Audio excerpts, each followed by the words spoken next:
Complying with the lead copper revision rule is a pretty daunting task for municipalities, counties, and water service authorities. You know, you're typically left with the situation where you've got a template. In this case, this is Illinois' template. You're left with a template, and you have to fill it out to be in compliance with submit to the state. And the assumption is then they're submitting to the EPA.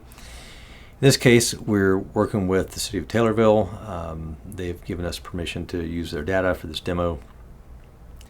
But the problem with dealing with information in a spreadsheet, one is it's not very mobile friendly. You can't go out on a mobile device, let's say a smartphone, and do your assessments. You can't take pictures and associate them with the record, and you can't see them on a map.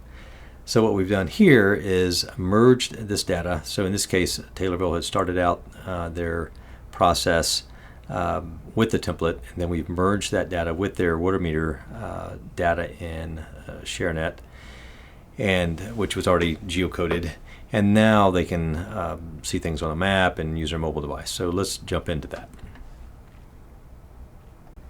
Okay, I'm on a smartphone emulator in ShareNet, and I am looking at the list of unknowns. So we can see all the meter wells, but in this case, I'm doing assessments. The ones that are already assessed, I don't need to worry about them. So I'm going to start with unknowns and click on a map, and then you can see the other ones and their status. And by the way, the left side in this case is the public service side. Whether it's lead, copper, etc., it turns green if it's non-lead. And then the right side is the customer-facing side. So let's pick on this record, go there, do the assessment, and I'll set let's say the gooseneck is lead or copper, but the customer side is lead, and that means all the service side, the entire line is lead.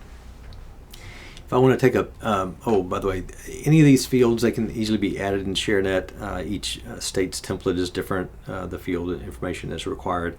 So those fields can be added, and then there's a form designer to drag and drop those on a form like this.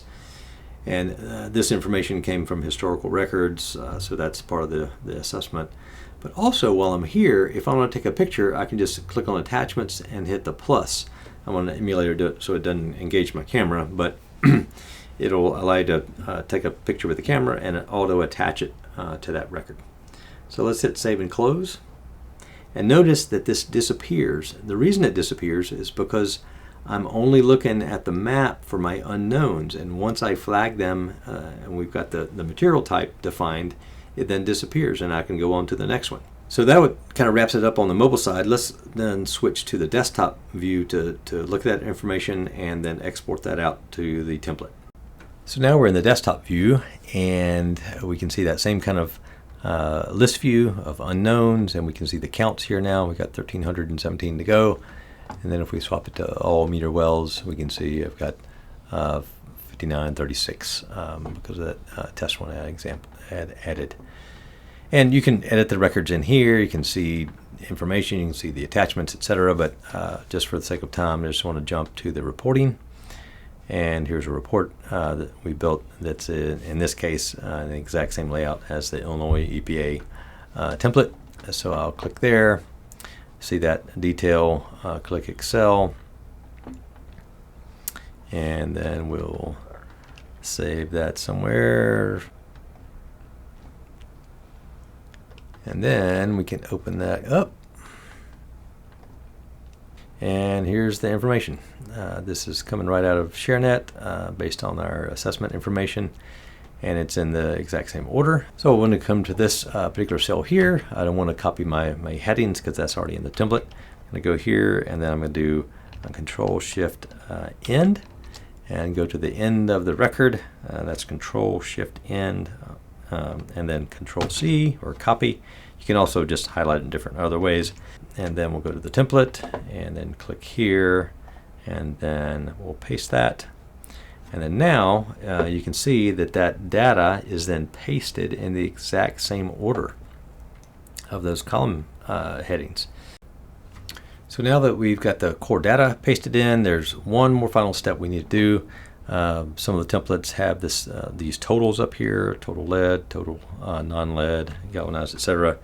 You can do these totals in Excel if you really wanted to, but if we go over to ShareNet and we click on the dashboard here, that opens up, and now we've got the public service side, customer side, entire service line. So now we want to get those totals. So let's say these are the non-lead. So I click on this, it gives me a total, 4614. So I can hop over to my spreadsheet, and total non-lead, 4614. Pop that in there, go back, and these are still my unknowns. These are not set, so I've got 1317 of those. And I've already populated that in there. And galvanized requiring replacement, we've got 4 of those, and we'll put in 4 there. And then total lead, I've got 1 lead line, the test we did, and then 1 lead. And then now I got our totals, 5936. Can come here, clear that filter, and then 5936. So all our numbers match.